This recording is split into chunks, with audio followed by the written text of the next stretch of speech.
주택 인허가 반토막이라 3년 뒤가 무섭네요. 일단 이 지표를 먼저 한번 보시죠. 국내 주택 인허가 실적입니다. 2023년에 42만 9천 가구였거든요. 전년 대비 52만 2천 가구 대비 17.8%가 준 숫자입니다. 이것도 말입니다. 19만 채가 사라졌다가 19만 채가 다시 돌아와서 이렇습니다. 참 저는 공무원들이 정신이 빠졌다고 생각은 합니다. 인허가 실적이 19만 채가 어디로 사라졌다가 갑자기 또 나타났어요. 참 웃기죠. 이게 윤석열 정부라는 게 저는 어떨 때는 한숨이 나옵니다. 더 놀라운 것은 2024년 1월에서 3월까지 1분기예요.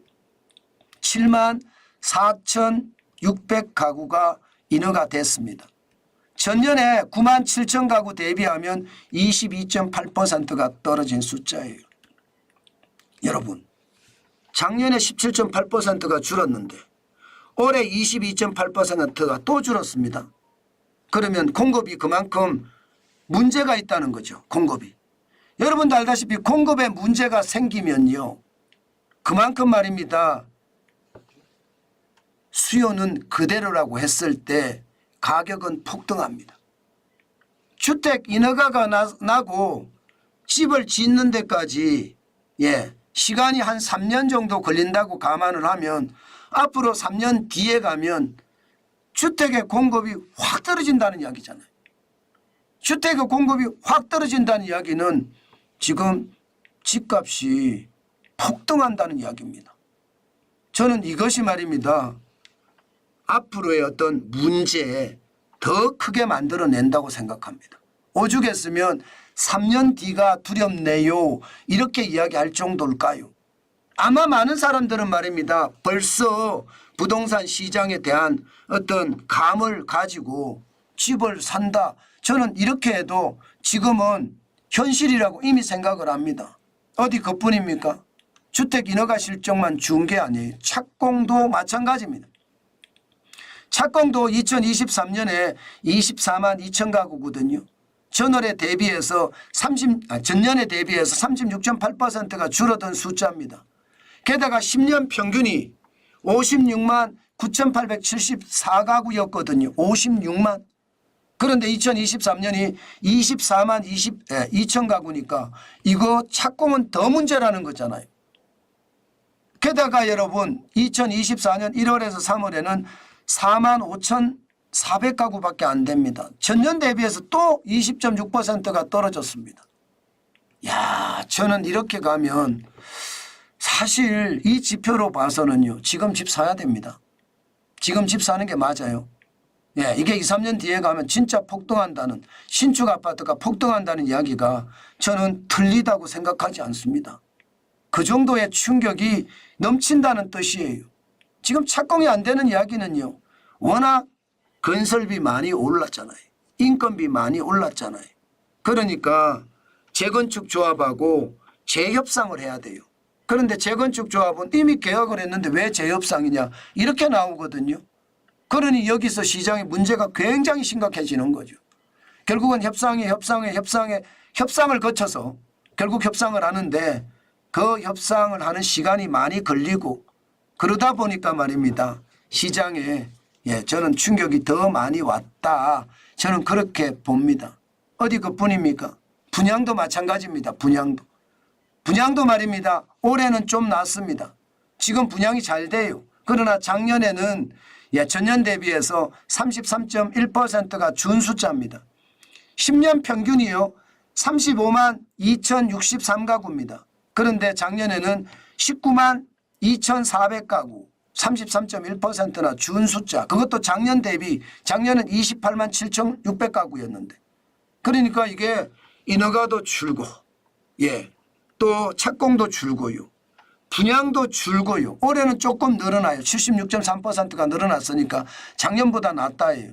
그렇지만 인허가나 착공이 준다는 사실이 결국 시장에도 많은 충격을 주겠다 이렇게 얘기할 수 있는 건가요?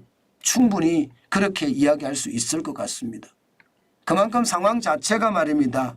상황 자체가 굉장히 힘들다. 저는 이렇게 이야기해도 틀린 얘기가 아니다. 저는 그렇게 보는 겁니다. 야, 저는 시장을 볼 때 진짜 지독하게 보는데요.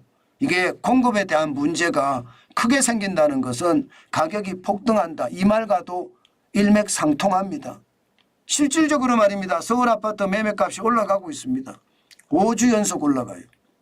인허가 적어지고 착공 적어지니까 당연히 올라가는 것 아닐까요? 저는 이게 현재 시점에서 제가 부동산의 어떤 지가 폭등과 폭락은 제가 없다고 말씀을 드렸습니다.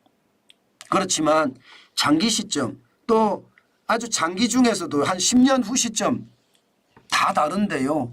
지금 현재로 봐서는 올라가는 조짐 저는 보인다고 봅니다. 실제 서울 아파트 실거래가 지수도 보면 지금 잦지 말입니다. 2020년처럼 막 22.46% 이렇게 올라갈까 봐 겁납니다. 물론 지금은 아닙니다. 지금 현재는 아니지만 2, 3년 후라고 제가 말씀을 드렸는데 2, 3년 후에 그런 일이 벌어질 수도 있다는 것 우리가 한 번쯤은 생각해 봐야 됩니다. 그게 여러분 지금 시장을 보는 것 아닐까 싶습니다. 그만큼 말입니다. 시장 분위기는요. 저는 굉장히 달라진다 이렇게 보는 겁니다. 안타깝죠. 저도 안타깝다고 생각합니다. 그렇지만 이게 현실이 되고 있다는 것 여러분에게 제가 꼭 드리고 싶은 이야기 중에 하나입니다. 서울 아파트 실거래 가격 변수가 2020년처럼 다시 3년 후에 그런 일이 벌어진다고 생각을 해보세요. 2009년에 21.21% 올라가듯이 올라간다고 생각해 보세요. 그러면 진짜 난리가 날 겁니다. 3년 뒤가 두렵네요가 아니라 3년 뒤가 충격이네요. 저는 이 말이 현실이 될 수도 있다. 저는 그런 생각도 해봅니다. 어마무시하죠.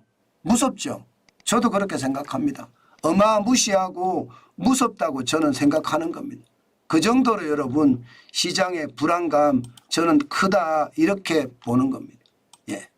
늘 여러분들에게 말씀을 드리지만 시장은요 냉철하게 보시고 또 시장은요 여러분들하고 함께 하면서 제가 볼 때 차근차근 하나씩 하나씩 따라가면서 우리도 더 배우는 게 좋겠다.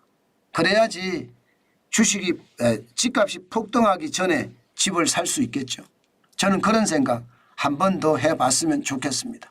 일단 인허가만 봤을 때 물론 말입니다. 윤석열 정부의 공급 정책 저는 더 빨리 일어날 수 있을 거라고 생각해요. 그러면 달라질 겁니다. 윤석열 정부 자체가 대부분 공급 정책이 중심이니까 한 번씩 보시자고요. 그러니까 앞으로 어떻게 될지는 정확하게 예단하기는 쉽지 않지만 분명한 것은요. 공급이 지금처럼 된다면 집값은 3년 뒤가 두렵다. 이 말이 결론입니다.